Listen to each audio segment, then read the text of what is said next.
آپ روحانی حدیثیں سنیں گے تو انشاءاللہ اس کا جو ہے آپ دنیا اور آخرت میں بہترین اس کا فائدہ دیکھیں گے۔ آپ حضرات سے گزارش ہے تشریف لیں۔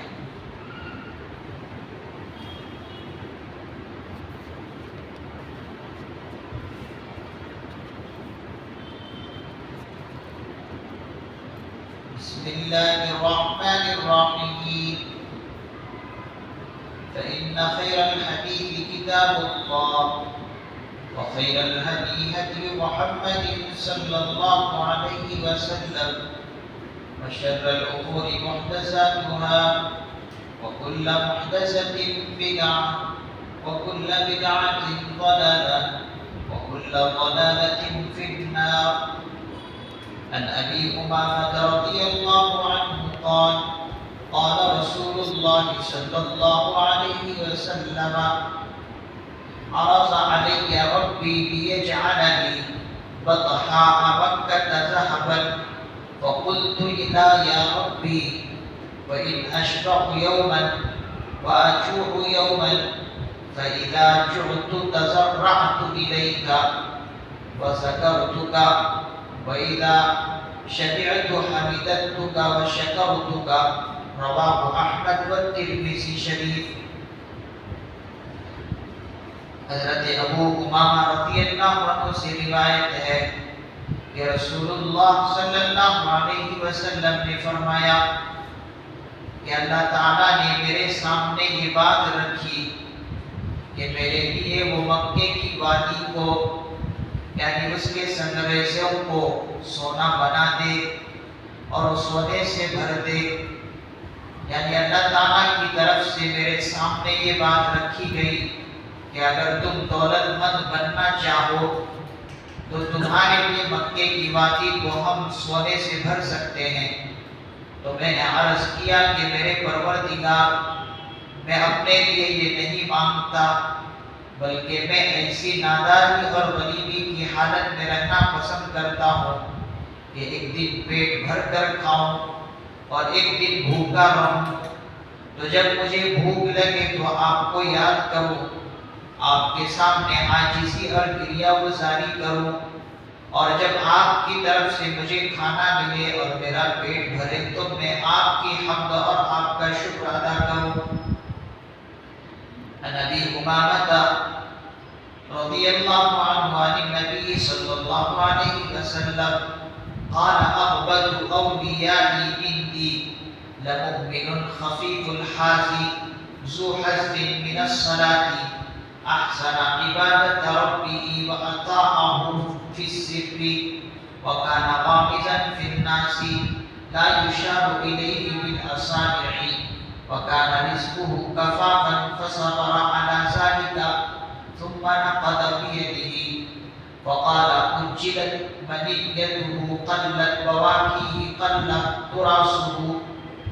حضرت ابو امامہ رضی اللہ عنہ سے روایت ہے کہ رسول اللہ صلی اللہ علیہ وسلم نے فرمایا کہ میرے دوستوں میں بہت زیادہ قابل رشک میرے نزدیک وہ مومن ہے جو سبک بار یعنی دنیا کے ساز و سامان اور مال و عیال کے لحاظ سے بہت ہلکا پھلکا ہو، نماز میں اس کا بڑا حصہ ہو اور اپنے رب کی عبادت خوبی کے ساتھ اور صفت احسان کے ساتھ کرتا ہو اور اس کی اطاعت و فرمانبرداری اس کا شعار ہو، اور یہ سب کچھ اخفاء کے ساتھ اور خلوت میں کرتا ہو اور وہ چھپا ہوا اور گمنامی کی حالت میں ہو اور اس کی طرف انگلیوں سے اشارے نہ کیے جاتے ہوں اور اس کی روزی بھی بقدر کفاف ہو اور وہ اس پر صابر اور قانع ہو۔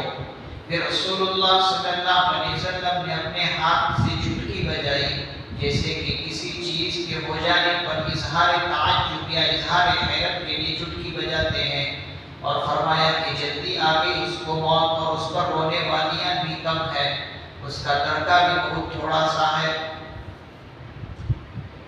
یہ دو حدیثیں ترمذی شریف میں ہیں اور دونوں حدیث کے راوی حضرت ابو امامہ رضی اللہ عنہ ہیں۔ پہلی حدیث جو ہے وہ بہت ہی ہی تسلی بخش ہے آج کے زمانے کے ان لوگوں کے لیے جو غریب اور نادار مفلس ہیں۔ حضور علیہ السلام فرماتے ہیں کہ میرے پاس بارہا حضرت جبرائیل علیہ السلام آئے اور آ کر عرض کرنے لگے کہ اللہ کے رسول صلی اللہ علیہ وسلم اگر آپ چاہیں تو مکے کی وادی کو، مکے کے ان پہاڑوں کو اور ساتھ ہی ساتھ ان پہاڑوں میں جو سنگریزے ہیں، پتھر لگے ہوئے، اگر آپ چاہیں تو بتائیے، میں ان کو سونا بنا دیتا ہوں اور ان سب کو سونے کی شکل دے کر بھر دیتا ہوں۔ اگر آپ دولت مند بننا چاہیں تو آپ اشارہ کریں۔ دیکھیے آقا علیہ الصلوۃ والسلام کیا فرماتے ہیں۔ فرما رہے ہیں کہ دیکھو میں اپنے لیے یہ مانگتا ہوں، مجھے سونا اور چاندی نہیں چاہیے۔ آپ جو یہ پیشکش کر رہے ہیں مجھے معلوم ہے کہ یہ کیا ہے، یہ دنیا ہے، اور دنیا انسان کو کتنا ہی مل جائے آدمی کبھی بھی یہ نہیں کہے گا کہ اب مجھے نہیں چاہیے، بس، کیونکہ یہ دنیا کے اندر صفت ہے۔ تو حضور تو ایک ایک چیز کو بہت دور تک جانتے تھے، اسی لیے حضور نے برجستہ فرمایا کہ نہیں، بلکہ میں ایسی ناداری اور غریبی کی حالت میں رہنا پسند کرتا ہوں کہ ایک وقت یا ایک دن کھاؤں اور ایک دن بھوکا۔ جس دن میں کھاؤں تو اس دن ملنے پر اللہ کا شکر ادا کروں، اور جس دن نہ ملے اس پر اللہ میری صبر کرے۔ یہ مجھے گواہ، یہ کون کہہ رہے ہیں؟ جن کی وجہ سے یہ کائنات سجائی گئی ہے، یہ سارے انسانوں کے سب سے بڑے لیڈر جو روحانی اور جسمانی طور پر ہیں، وہ کہہ رہے ہیں۔ آقا نامدار جناب محمد رسول اللہ صلی اللہ علیہ وسلم فرمایا کہ نہیں، میں یہ نہیں چاہتا۔ اگر چاہتے تو حضور علیہ السلام یہ حاصل کر سکتے تھے، لیکن نہیں۔ تو یہاں پر ایسے غریب اور مفلس لوگوں کے لیے تسلی بخش سبق ہے کہ حضور ہی مفلس رہنا پسند کیے ہیں، تو یہ مفلسی ہونا کوئی حقارت کی بات نہیں، کوئی حقارت اور ذلت کی بات نہیں ہے۔ اگر آج کوئی مسلمان بھائی غریب ہے، مفلس ہے، تو ان کو یہ چاہیے کہ یہ حدیث سنیں اور اس سے حضور کی زندگی پر غور و فکر کرے کہ حضور نے خود اپنے آپ یہ پسند کی کہ میں غریب رہوں،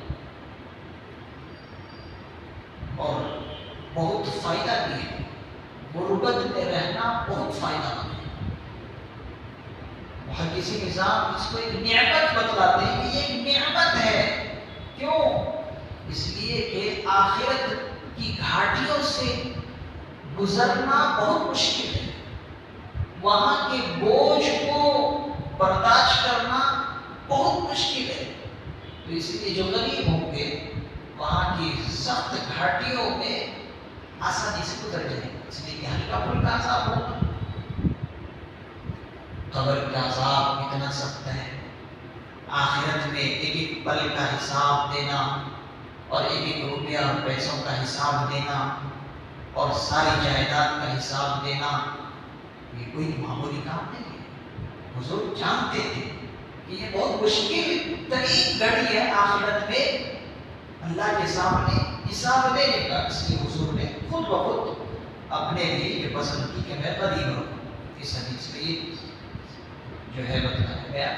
تو انسان کوئی اگر غریب رہے تو ان کو اپنی غربت پر کمی محسوس نہیں ہونی چاہیے، اور اس پر واویلا بھی نہیں بچانا چاہیے اور بے صبرا بھی نہیں ہونا چاہیے اور بے شکرا بھی نہیں ہونا چاہیے۔ پھر آگے دوسری حدیث جو ہے وہ بھی حضرت ابو امامہ رضی اللہ عنہ سے ہی ہے۔ دیکھیے حضور فرما رہے ہیں، حضور علیہ السلام نے فرمایا میرے دوستوں میں بہت زیادہ قابل رشک میرے نزدیک وہ مومن ہے جو سبک بار یعنی دنیا کی ساز و سامان اور مال و عیال کے لحاظ سے بہت ہلکا پھلکا ہو، لیکن نماز میں اس کا بڑا حصہ ہو، اللہ کی عبادت خوبی کے ساتھ کرتا ہو اور اس طرح عبادت اللہ کی کرتا ہو کہ وہ اللہ کو دیکھ رہا ہو، احسان کے ساتھ، صفت احسان کے ساتھ۔ صفت احسان کا مطلب کیا ہے؟ محدث نظام فرماتے ہیں صفت احسان کا مطلب یہ ہے کہ جب وہ اللہ کی عبادت کرے تو اس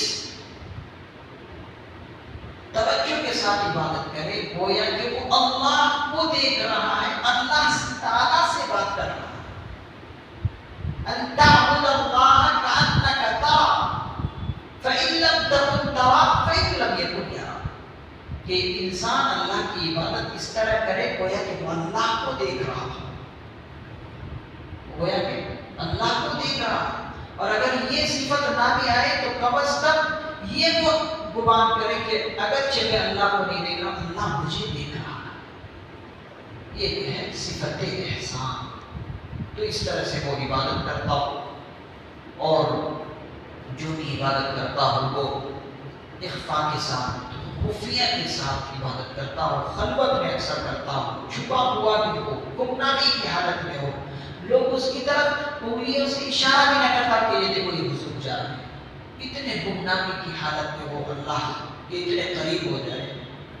اور روزی بھی بقدر کفایت ہے، بس گزارے کے اعتبار سے، اور اس پر جو اس کو ملا ہوا ہے حضور فرماتے کہ وہ صابر اور قانی ہے۔ تو حضور نے فرمایا کہ اگر اس کو جلدی موت آ جاتی ہے تو اور بھی اس کے لیے اچھا ہے، اور اس پر کوئی زیادہ رونے والے بھی نہیں ہیں تو اور بھی اچھا۔ حضور فرما رہے ہیں یہ شخص قابل رشک ہے کہ واقعتاً یہ بندہ ایسا ہے کہ اللہ کا ولی ہے، اس لیے کہ اس نے جو بھی کیا ہے وہ اللہ کے لیے کیا ہے، اور لوگوں کو یہ بھی معلوم نہیں کہ یہ بزرگ ہے، گمنامی کی حالت میں وہ اللہ کی عبادت کیا ہے، تو یہ قابل رشک بنتا ہے اور صابر بھی ہے، قانی بھی ہے کہ اللہ نے مجھے جو کچھ دیا ہے یہ بہت دے چکا ہے۔ آگے فرماتے ہیں کہ اس پر رونے والا بھی کم ہے، اور جائیداد اور مکانات اور باغات کی تقسیم کے جھگڑے بھی اس کے پیچھے نہیں ہیں، جھگڑے بھی نہیں ہیں کہ فلاں کو یہ دینا ہے، یہ نہیں ملا تو اس پر جھگڑا، وہ نہیں ملا تو اس پر جھگڑا، فلاں اس کے نام کر دیا تو یہ جھگڑا، یہ اس کے پیچھے کچھ ہے ہی نہیں۔ تو حضور نے فرمایا یہ قابل رشک ہوتا ہے۔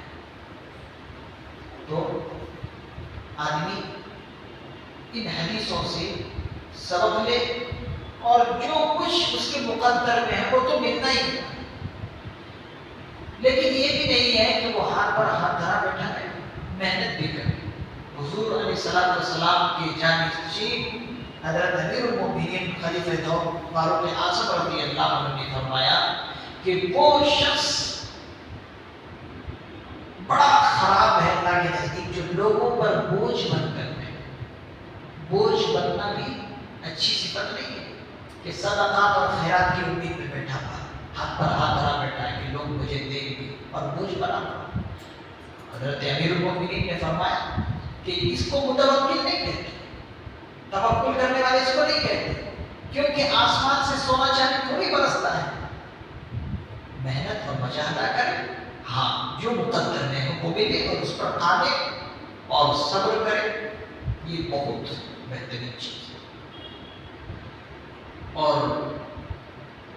ایک اور حدیث ہے جو حضور علیہ السلام کی ہے، حضرت ابو ہریرہ رضی اللہ عنہ کی ہے کہ اس انسان کی خوبی کیا ہے، من حسن اسلام المرء ترکہ ما لا یعنی، انسان کے اسلام کی حسن اور خوبصورتی یہ ہے کہ وہ لا یعنی اور فضول باتوں سے بچے. اگر کسی انسان کو بہترین انسان بننا ہو تو اس انسان کی اسلام کی حسن اور خوبصورتی یہ ہے کہ وہ لا یعنی اور فضول باتوں سے بچے. اگر انسان فضول باتوں سے نہیں بچ رہا تو وہ متقی ہو ہی نہیں سکتا. آج ہم دیکھیں ہمارے مسلمان چوراہوں پر کھڑے کھڑے گفتگو کریں گے، ہوٹلوں میں بیٹھ کر ہوٹل بازی کریں گے، بکواس اور خرافات کریں گے، خام خواہ باتیں کریں گے. حضور علیہ الصلوۃ والسلام کی اس حدیث کی وضاحت میں محدث نظام فرماتے ہیں کہ یہ شخص جو ہوٹل بازی کرے، بکواس کرے، خام خواہ باتوں میں الجھا رہے، جس میں کوئی فائدہ نہیں، وہ معاشرے کا ذمہ دار انسان ہو ہی نہیں سکتا اور وہ ذمہ داری نبھا بھی نہیں سکتا اور اس کی عزت معاشرے کے اندر ہو ہی نہیں سکتی. آج ہم دیکھیں یہ سب خرافات ہمارے اندر پائے جاتے ہیں. تو ہمیں چاہیے کہ ہم اسلام کی یہ خوبی اپنے اندر پیدا کریں کہ لائق باتوں سے ہم بچیں، بکواس اور خام خواہ کی گفتگو سے اپنے آپ کو بچائیں، ایک منٹ اور ایک سیکنڈ اللہ کی یاد میں گزار دیں. یہ قابل رشک شخص اللہ کی یہاں کہلاتے ہیں. اللہ تعالیٰ سے دعا ہے کہ اللہ تعالیٰ ہمیں ان جیسی حدیثوں سے سبق لے کر اپنی آنکھیں کھولنے کی توفیق عطا فرمائے اور ہر قسم کے ایسے عمل جو اللہ کو پسند نہیں اس سے محفوظ بھی رہنے کی توفیق نصیب فرمائے. آمین. سبحان اللہ و بحمدہ، سبحانک اللہم و بحمدک، ونشہد ان لا الہ الا انت ونستغفرک ونتوب الیک. سبحان ربک رب العزة عما یصفون وسلام علی المرسلین والحمد للہ رب العالمین.